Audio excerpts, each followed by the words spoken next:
Esta es una producción de su carnal brother Joel Gustavo para Panorama Radio Online en su formato podcast. Concepto Joel Gustavo. Concepto Joel Gustavo. Concepto Joel Gustavo.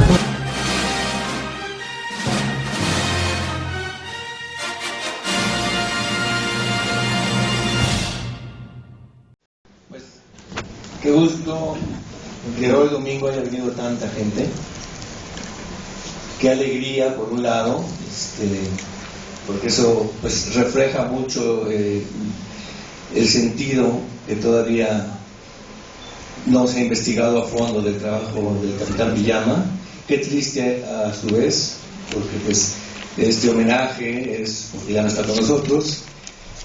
Puedo decir con orgullo que bueno, yo soy Pacho, el director del museo del Chopo, que su último concierto fue aquí, ¿verdad? Y que desde mayo de 2012 que estoy aquí, que estamos aquí el nuevo equipo en la dirección del museo, que una de las líneas dentro de varias es alimentar o crear el centro de documentación de las heterodoxias mexicanas o del underground mexicano, y parte de esta línea de trabajo es el realizar conversatorios de protagonistas desde los 70 hasta la actualidad, etcétera, para dejar testimonio de lo que ha sucedido en toda la escena underground de México, dentro de la cual este museo, que es de la UNAM, jugó siempre un papel muy importante como epicentro articulador del underground. Y dentro de estas líneas de trabajo y estas actividades era el invitar a bandas históricas, sobre todo en conjunción con la Comisión de Cultura del Tianguis Cultural del Chopo, que se origina aquí en 1980 y que actualmente dirige Carlos Alvarado, programar conciertos de bandas históricas que tengan que ver con el underground, con el tianguis y con el museo. En ese marco se presentaba el Capitán Villama, y también puedo decir que en los últimos meses estuve platicando con él para tratar de presentar incluso las pijamas al nuevo.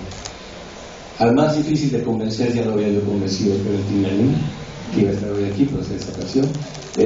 Y bueno, en ese sentido, esta reunión de hoy yo la veo como una sustitución de ese concierto que ya no va a poderse realizar, un concierto de un grupo para mí importante por ese cruce de escenas subterráneas en ese entonces, que era la música experimental, rockera, y Tilarín, uno de los primeros curadores. Tilarín es Guillermo Santamarina, uno de los primeros curadores de México, pero melómano, promotor del rock, etcétera, y participaba ahí en performance en las pijamas.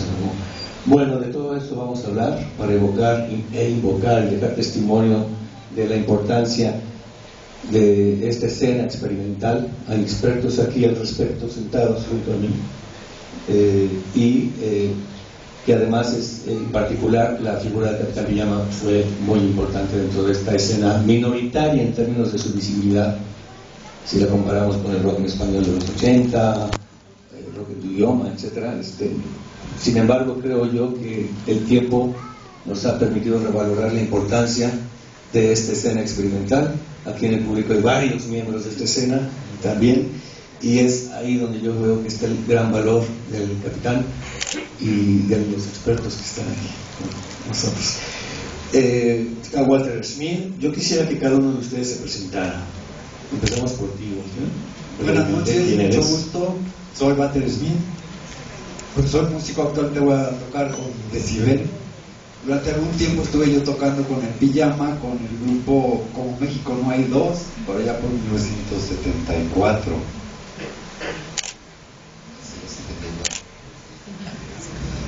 ¿Cómo se llama esta noche? Bueno, tú puedes decir mucho más de ti, periodista. En fin. Director de la revista Sonido, creo que hubo varios, uno de los músicos más avant-garde. Sí, también pues fui editor de la revista Sonido, he sido colaborador de numerosas revistas, incluyendo Rolling Stone, Connecting. Actualmente colaboro con Círculo Mix Up, también con la revista Monitor Latino, eventualmente con el periódico Milenio, Milenio Diario.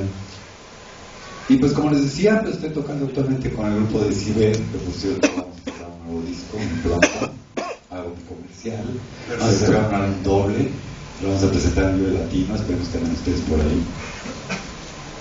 Pepe. Hola, ¿qué tal? Buenas noches. Bueno, yo soy Pepe Nava, He sido periodista, investigador, fui manager del grupo Chacmol y de Querigma, y soy autor junto con Raúl Cloyo y Rafael Aviña de Quiero ver sangre, que es la historia ilustrada del cine de luchadores. Y en este año vamos a sacar un libro muy divertido, que espero que lo compren, que es sobre el cine bizarro mexicano. Y la razón por la que estoy aquí es que yo conocí a Jesús cuando escribía en Interview, y escribí un artículo de punk muy curioso que a mí me brincó, porque era un artículo como muy provocador, que no hablaba del punk en México, sino que ponía en relieve una serie de cosas que aparte no eran ni ciertas. Entonces fui a ver a Jesús Bojalil y le reclamé, y ya me dijo lo que había hecho, que era un artículo nada más para provocar y para ver.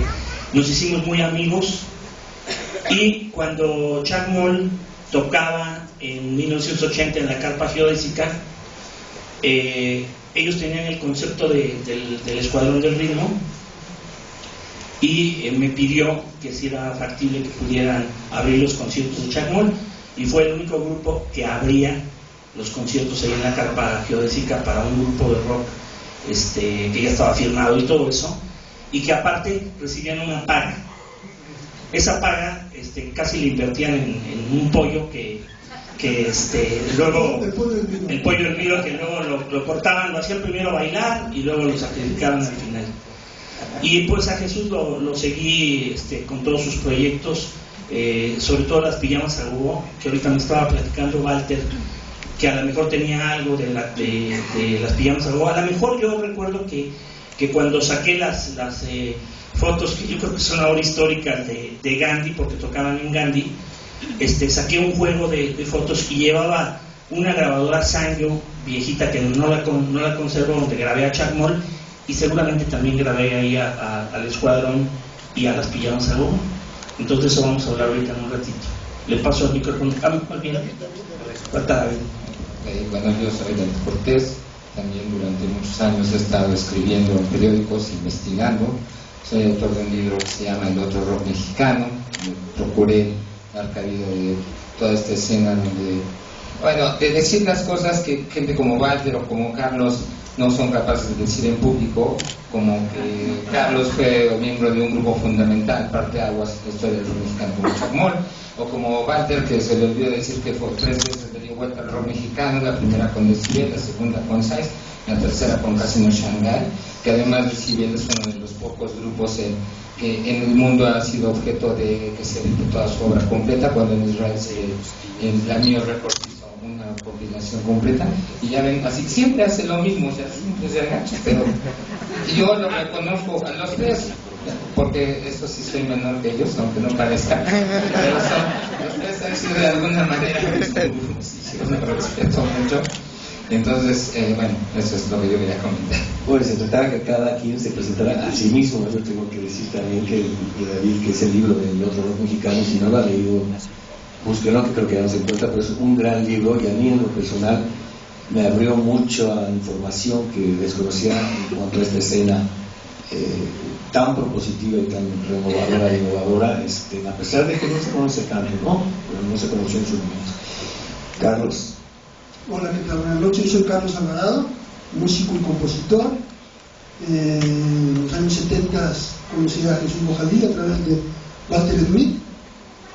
Walter me invitó a participar con Decibel, luego formé parte del grupo Decibel, posteriormente también con Vía Láctea, que saqué varios discos.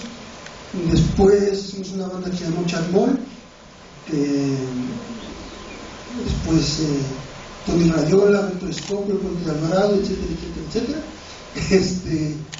Pues miembro fundador del Chopo, al igual que David, que Walter y que Pepe, y son asiduos visitantes al Tianguis, y ahora tengo esta oportunidad maravillosa de trabajar un poco con Pacho aquí en el museo, y pues agradecer su asistencia. Bueno, comenzamos contigo. Sí, claro. Bueno, yo preparé algo que más o menos voy a ir contando. En realidad había mucho que decir acerca del Capitán, Yo quiero hablar de él porque hay como 3 momentos en mi vida que son los que me marcan. El primero es precisamente por lo que él escribía. Yo recuerdo que alguna vez me topé con una revista que se llamaba México Canta y estabas también en México Canta, ¿no? Y bueno, para mí lo que me llamaba la atención, hay unas historias muy locas, muy raras que se llamaban las de Guajolote Guacamayón, que escribía Ramón Jiménez, alias el Cucaracho, que no era otro más que el Capitán Villama, que no era otro más que Jesús Bojalí, ¿no? O sea, entonces, pues era muy extraño porque no solamente Jesús Bojalí estaba como desdibujado allí, sino que además se personificaba en el Capitán Villama y después se convertía en el Cucaracho, y hacían unas historias bastante delirantes. A veces, no sé si era yo o era él, sus escritos, que yo no los alcanzaba a entender, pero a lo mejor por eso me gustaba leerlos. Pero también él, junto con Walter, o sea, son de las pocas personas que en ese tiempo yo recuerdo que escribían acerca de cosas diferentes. O sea, vamos, el rock aquí en esos años era una cosa muy extraña en este país, y de ellos que fueron como los digamos que los padres fundadores. O sea, yo recuerdo mucho que Walter y el Capitán Villama escribían las cosas que eran pues poco usuales. O sea, mientras todo el mundo estaba escribiendo acerca de los Rolling Stones, o a lo mejor sobre el nacimiento de los siglos, o sentían que Fleetwood Mac estaba alumbrando el mundo, de repente Walter hablaba de un grupo extraño que se llamaba Magma, el Capitán Villama escribía de una cosa que se llamaba Bam on You, y entonces uno llegaba a las tiendas de discos, porque entonces había tiendas de discos, preguntaba por esas cosas y lo que uno tenía era una mentada de madre, porque no los conocía. Entonces, pues poco a poco, ellos se encargaron de ir abriendo un poco el mercado y empezó a ver, debido a los textos que ellos escribían, pues esta posibilidad de acercarnos a estas bandas. Entonces, para mí es un recuerdo muy importante porque es obvio, no había internet, no se vuelve a decirlo, pero cada vez que uno entraba a un texto que escribía el Capi era así como de repente tocar y adentrarse en un mundo que uno no terminaba de entender. Él siempre tenía mucho sentido del humor para escribir, a veces no tenía yo cabalmente todas las analogías que establecía, pero lo que sí no me cabía duda es que cuando yo terminaba de leer y podía tener acceso al disco, o sea, lo que ese disco me ofrecía era como un universo distinto, o era entrar a mundos, imaginarme, o sea, era una música de la que yo no estaba acostumbrado a escuchar, y que varios de mis congéneres, que a pesar de que les empezaba a gustar el rock, tampoco les gustaba porque no tenía nada que ver con lo que se estaba escuchando normalmente, ¿no? Después entra esa parte donde, pues sí, yo empecé a interesarme mucho en esta escena experimental. Una de las primeras bandas que a mí me llamó la atención pues fue Decibel, pero Decibel tenía este proyecto paralelo que era Como México no hay dos, que entre otras cosas, algo que yo aquí me desmentiraba, pues no solían presentarse con mucha frecuencia en vivo, realmente una vez al año casi. Bueno, sí, porque una vez al año no hace daño, y entonces lo hacían para fastidiar el 15 de septiembre, o sea, en el Ágora, o sea, en una ciudad con un medio de transporte que llega, o sea, venir desde la villa hasta Insurgentes Sur, o sea, era ciudad. Pero por fin, un día lo vi, o sea, tampoco voy a decir que entendí mucho, o sea, porque era un gran desmadre, en realidad era mucha improvisación. Ellos se divertían mucho en el escenario y yo también aprendía un poco a divertirme, pero lo más interesante era como que lo que dejaba, o sea, salía uno de esos conciertos y decía, aquí está pasando algo, que si todavía no lo termino de entender, tal vez algún día lo voy a comprender totalmente, y si no voy a morir en el intento. Entonces, finalmente conseguí entender un poco lo que estaban haciendo. Yo me adentré en la música de Decibel, seguía por supuesto lo que hacía Como México no hay dos, seguía el hecho de sus disqueras famosas, La Última, Futura Autómata, aunque alguna vez pensaron en editar acetatos que nada más se vio el de Masacre de Como México no hay dos, una grabación de 20 minutos, y después me vuelvo a encontrar con el Capi cuando ya estaba formando parte del Escuadrón del Ritmo. Y me parece, yo no recuerdo, ya ahí en mi memoria sí me fueron un poco más pasadas, una vez que creo que tocaron en el Roco, el Rocoditlán, Chacmol y el Escuadrón. Ustedes, No, que yo me acuerdo solamente en la carpa geodésica. En la carpa geodésica. Y también fue algo impresionante porque estaba precisamente el Pollo Elviro. El Pollo Elviro se convirtió era como el tercer integrante importante del Escuadrón del Ritmo, ¿no? O sea, siempre era un Pollo Elviro diferente. Entonces, y claro, lo que estaba haciendo en ese momento era hacer esa transición que hicieron muchos de los músicos de su generación, irse de la vanguardia, de los sonidos así como experimentales, después abrirse paso, entrar un poco al punk y después derivar al techno y cimentar lo que es actualmente la escena electrónica mexicana. O sea, el gran problema con la música del Capitán es que nunca pudo dejar nada grabado de manera oficial. Después de ese lance con el Escuadrón del Ritmo se nos desaparece durante muchos, bueno, tuvo otros allí, pero yo ahí le pierdo la pista, se desaparece, se va a California y regresa. Obviamente en California siguió viviendo, y cuando a su regreso es cuando yo lo conozco ya personalmente. Yo había cruzado a veces charlas con él, pero ya a su regreso fue cuando yo empiezo a familiarizarme, a ser, digamos, si no su íntimo, si su amigo. Es cuando empiezo a interesarme más en su trabajo, cuando empiezo a proporcionar muchas copias del mismo, pero también yo me doy cuenta de lo triste que es la labor creativa de los músicos en México, al menos hasta, yo creo que hasta el 2007, 2008. Toda la gente que hasta ese momento estaba haciendo cosas interesantes, que se escapaban del aura del rock en tu idioma, ¿sí? Eran totalmente desconocidos. Después de ese año como que ha habido gente que entonces se empezó a interesar por esta música y se empieza a hacer un poco de justicia. Pero en el caso concreto del Capitán Piñama me parece que su obra, o sea, es algo que nos debería de dar pena, el hecho de que un músico como él, ¿sí?, solamente se le haya editado un disco de manera oficial, creo que solo es uno, en Ucrania. O sea, y hay una canción en un compilado. En un compilado de P&P Producciones por allí que alguna vez regalaron en el Chopo, digo en el Vive Latino, pero de fuera de eso, todo lo que está allí, en ese extremo, forma parte de la obra del Capitán Piñama. Todo eso es desconocido, ¿sí? Algunas de las últimas veces que nos veíamos me decía que yo me iba, es que ya nadie se acuerda de mí, si no fuera de repente por ti y por alguno otro como García Michel que me echan un lazo, nadie se acordaría. ¿Tú alguna vez te vas a hacer cargo de mi obra? Yo le decía, no, yo paso, yo no voy a hacer cargo de nada, pues es un montón, ¿cómo voy a ponerme a catalogar todo eso?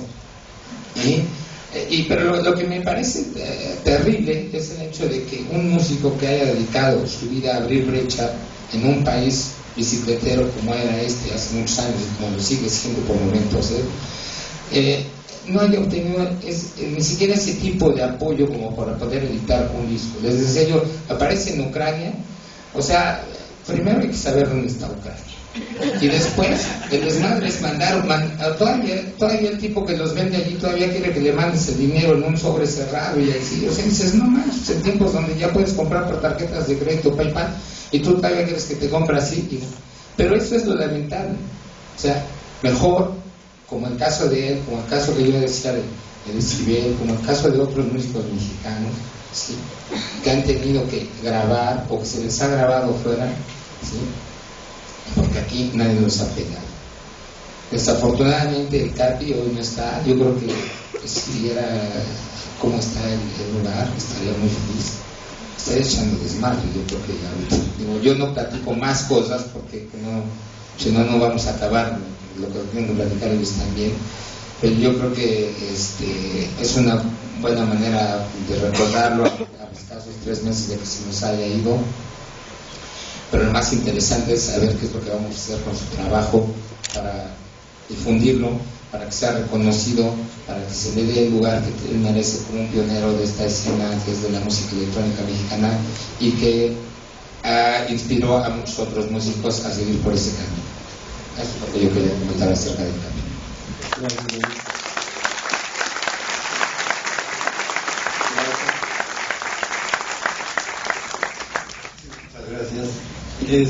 Bueno, pues yo conocí a Jesús Bojalil como por 1971, 62, precisamente en las tiendas de discos. Hace rato que hablabas de discos, ¿no?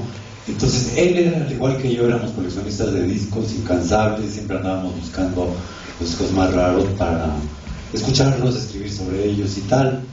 Recuerdo que también cerca de esos años Guillermo Santamarina Tinlarín trabajaba en una tienda de discos en San Ángel que se llamaba Discos Yoko. Entonces mucho del tiempo que pasábamos era entre Discos Yoko y Hip 70, que fue donde casualmente también conocí a Carlos Robledo, integrante de Decibel.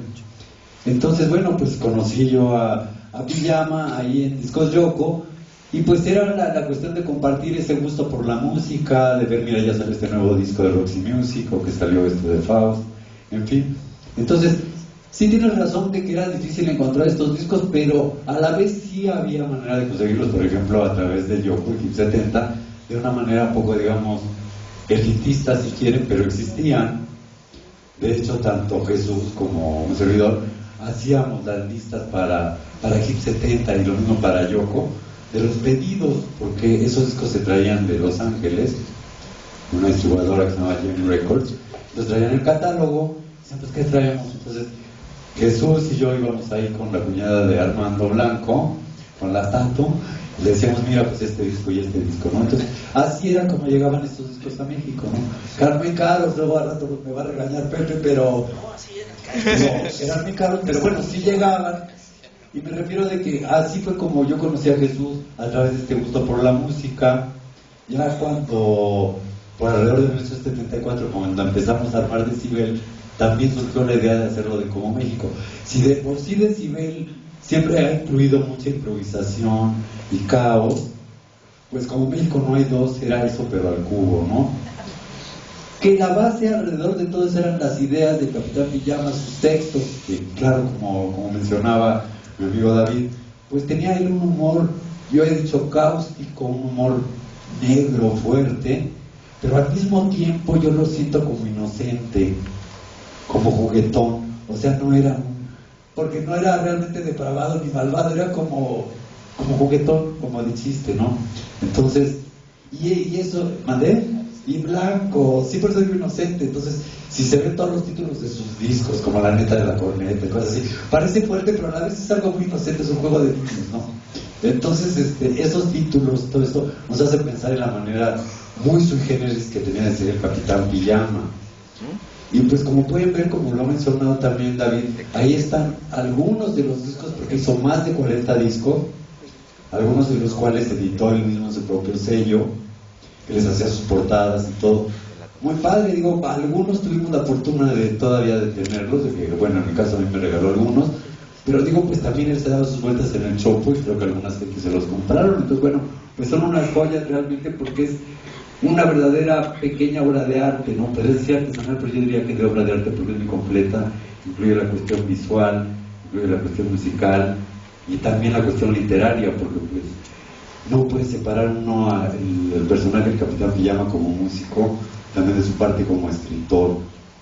Tuve también la fortuna de compartir algunas publicaciones con él, como decías, como México Canta, también estaba La Edad del Rock, que dirigía también Armando Blanco, en publicaciones de los 70s, donde escribíamos sobre todas estas cosas de rock. Posteriormente, y era lo curioso de él, que por ejemplo, como lo decía también Návar, es muy chistoso, ¿no? Escribió un artículo que era una reseña sobre un disco y hablaba de todo, menos del disco, yo creo que nada más venía el título y el nombre y todo lo demás. Era una chacota sobre 1000 cosas, ¿no? Si alguien también tenía el gusto de leer su página en Facebook, en los últimos años era muy activo en Facebook, se la pasaba escribiendo toda su vida ahí. Y que voy a salir, mi perrita, y la voy a llevar a pasear. O sea, era muy padre porque contaba toda su vida y todo lo que hacía, toda la cuestión cotidiana, pero exageradamente, hasta el último detalle de todo lo que hacía. Y por otro lado, hacía comentarios muy extraños, ¿no? Porque luego al último no me recuerdo el nombre, pero ya se había puesto un nombre que era... otro, que ya era que árabe, no sé qué, otro. Era árabe, entonces, comentábamos personas y unas cosas increíbles, ¿no? Y seguramente, porque siempre lo prometió que estaba haciendo una novela, yo creo que dejó muchas novelas inacabadas de todos estos textos. Me acuerdo con tristeza, digo, fue muy padre el concierto que vimos con Como México esa vez hace un poco más de un año. Recuerdo que al final él dijo que quería para su taxi, le estaba vendiendo el texto de todo lo que leyó, que creo que al rato van a pasar algo de eso, y nadie se lo montó. Así fue la capitulación. Triste. Bueno, ahorita que están hablando de esto, yo quisiera que todo eso que está ahí y algunas cosas más que hay, pues que fueran ahora sí que curadas realmente, porque Jesús luego hacía muchas cosas que eran similares o les cambiaban los nombres nada más y era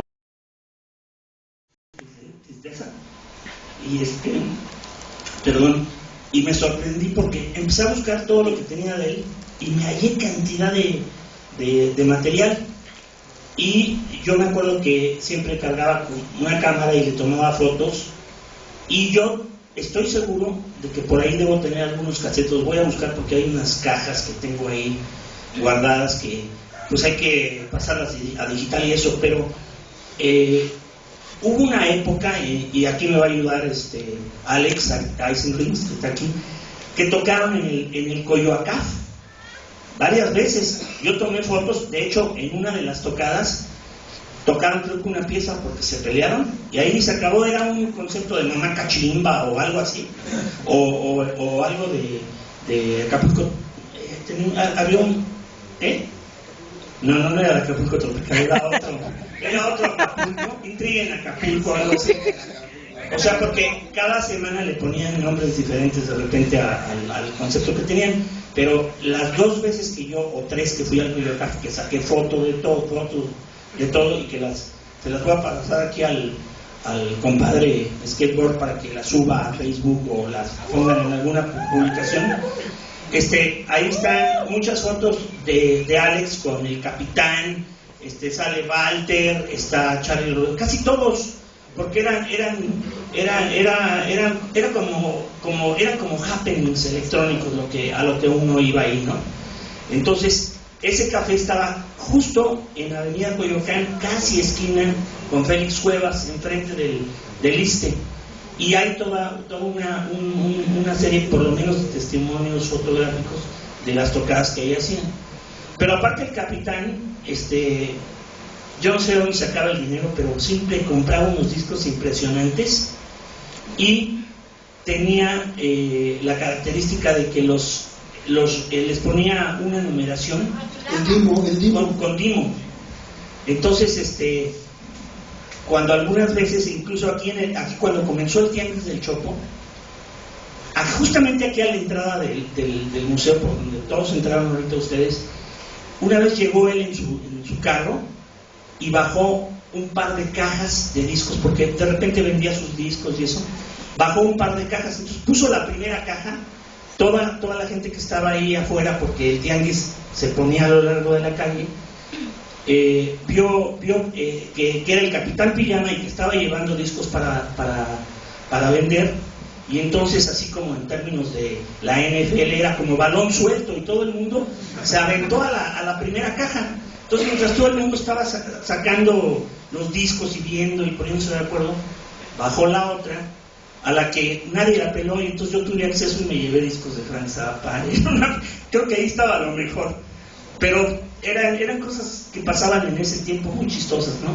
Alguna vez me vendió también muchos CDs, me los llevó a mi casa y todo eso, y eran unas cosas, los tengo incluso hasta separados, porque era música extraña, que de repente yo creo que ni siquiera en Yoko se vendía eso, quién sabe cómo los conseguía, pero bueno, ahí estaban, y son pues cosas que se me han quedado así de recuerdos con Jesús.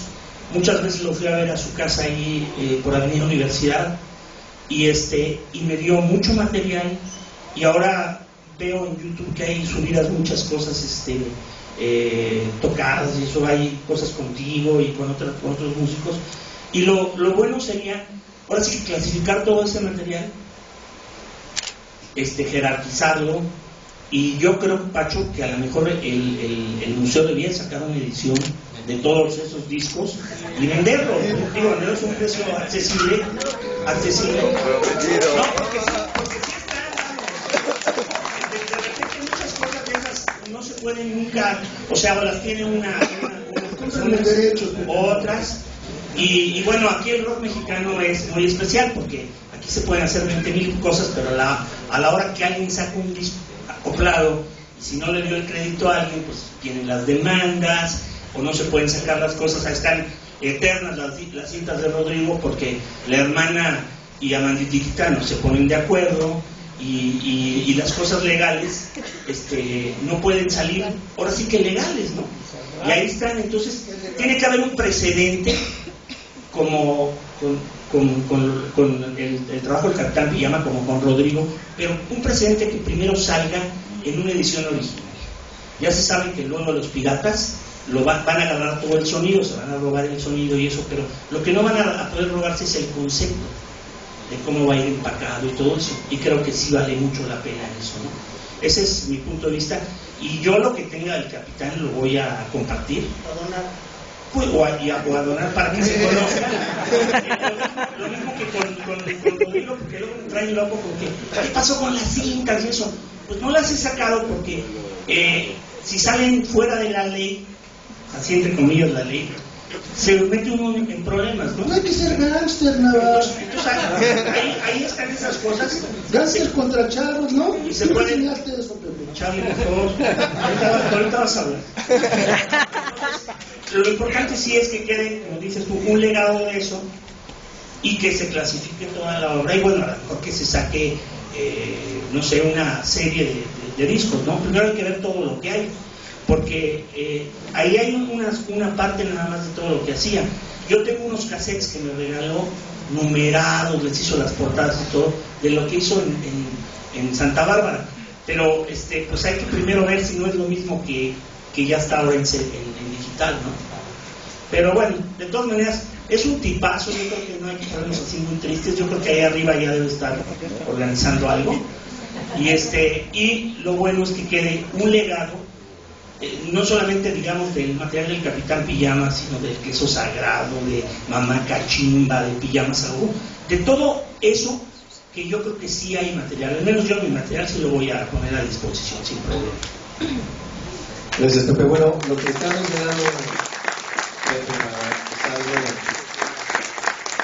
Yo he estado contactando con varias personas, sobre todo incluidas pues las 4 que están aquí sentadas, y yo creo que ese es algo que sí podemos aprovechar del Chopo, que de este centro de documentación que yo platicaba, que puede ser un lugar donde se guarden estos acervos y todo, incluso a nivel de los artículos que están mencionando de época que se escribieron, porque justamente si no corremos el riesgo de que esto se pierda, ¿no? para probables futuras generaciones que ya revalorarán según sus criterios lo que se hizo, pero que sí es importante que no se pierda. Yo podría poner muchísimos ejemplos de colegas ya mayores que yo, o de edad, o a veces menores, que se han ido y que se ha perdido material de fotos o de grabaciones que me mostraron.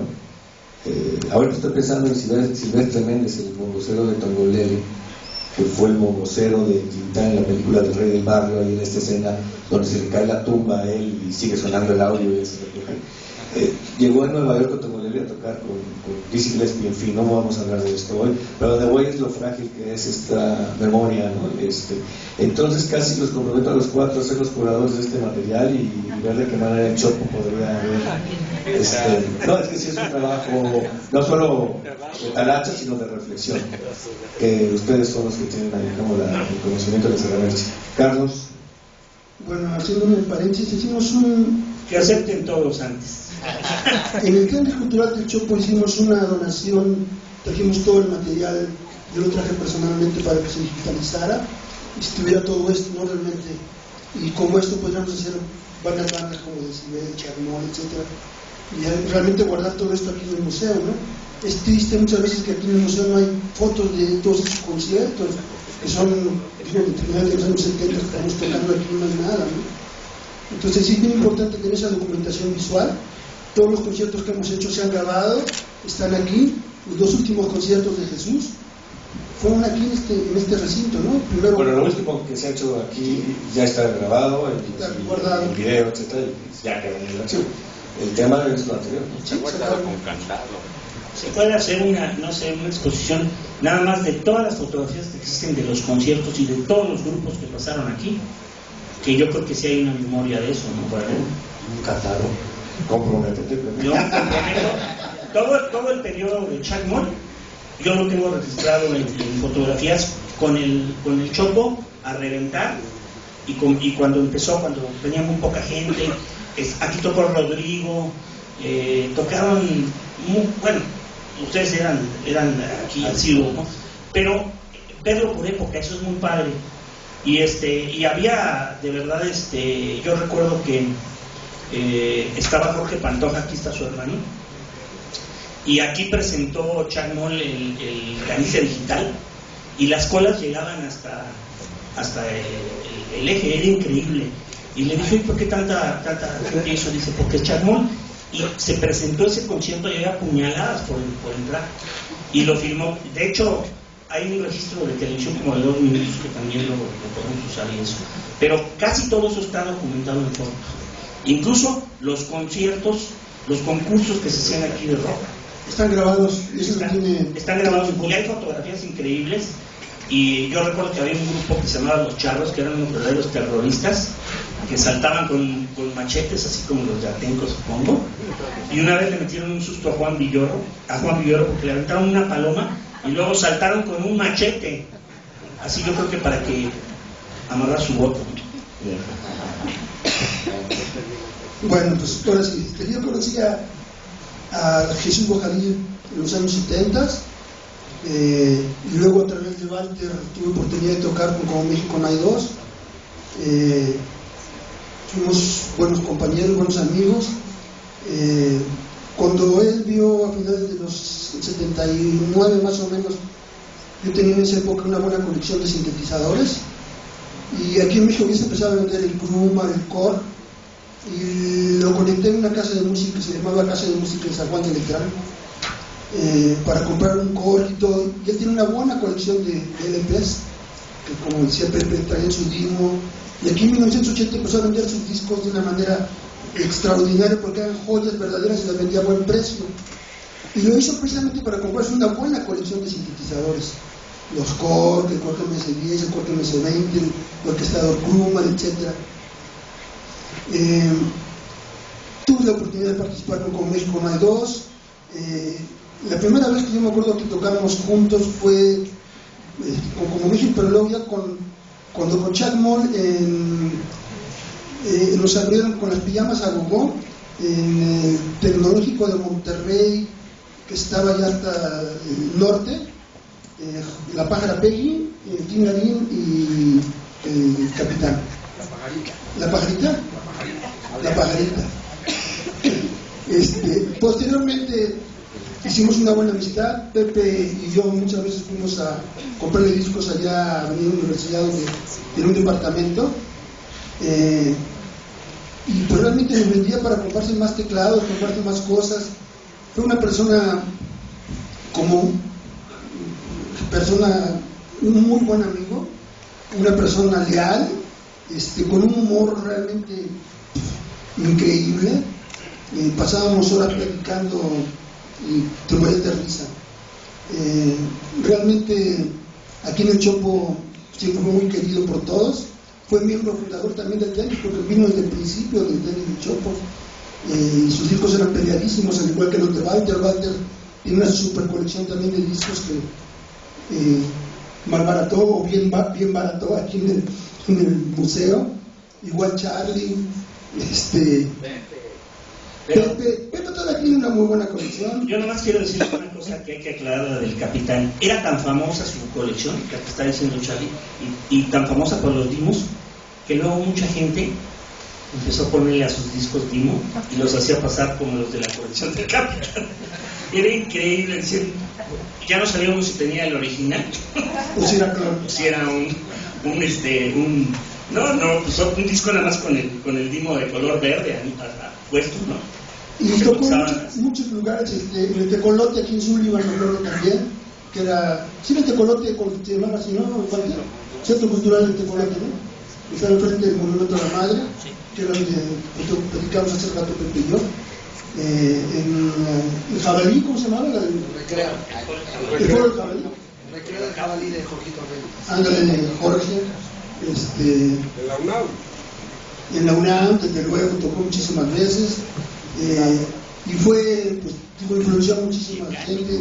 Aquí están los hermanos Lafontaine, que fueron fuertemente influenciados por Jesús, y muchísima gente, ¿no?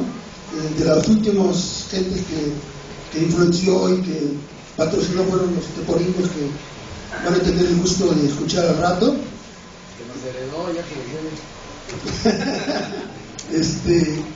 Y bueno, yo tuve la fortuna de poder presentarlo aquí a través de Pacho, de poder convencer primero que tocara él solo, que a la mejor no tocó solo, tocó con Alex, que fue como un reencuentro del escuadrón, que por cierto yo llegué tan pronto y me dijo, oye, les quedó muy bueno el ensayo. Me dijo, ¿cuál ensayo? Estoy tocando en vivo, no me está diciendo de dónde salgo.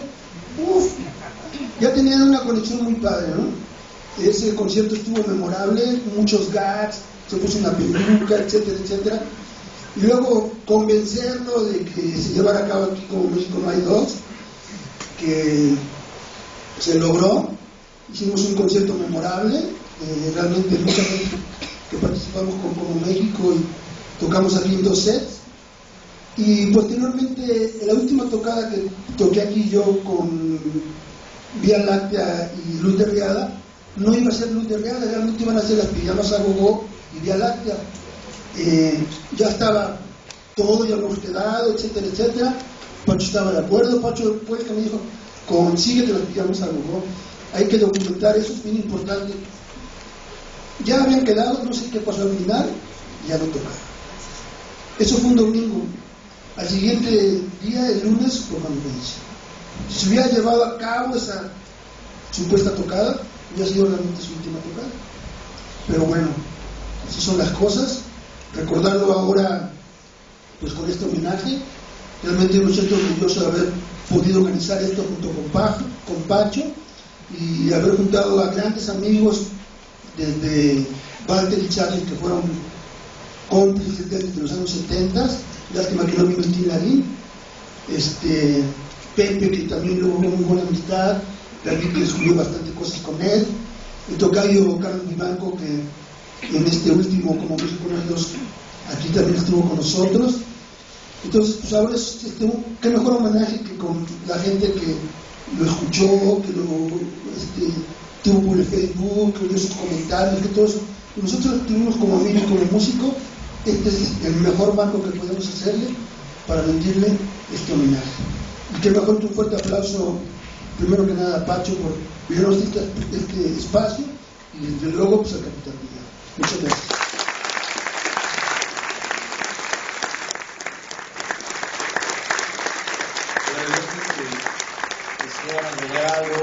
O abrimos el micrófono a preguntas, y no solo preguntas, a lo mejor comentarios de tanta gente que estoy seguro tiene mucho que decir acerca del Capitán, y sobre todo quizá alguna reflexión en cuanto al probable significado de su trabajo en términos, desde una perspectiva actual de lo que está pasando. Hace rato yo platicaba de que lo que hoy sucede en la música quizás está encontrando hallazgos que se dieron ya en la escena experimental de los 70, ¿no? No sé si quieren ustedes comentar algo más, o del público alguna pregunta o comentario. Lo voy a tocar y ahí platico. Que hable de la música. Bueno, pues entonces damos paso al concierto y muchas gracias.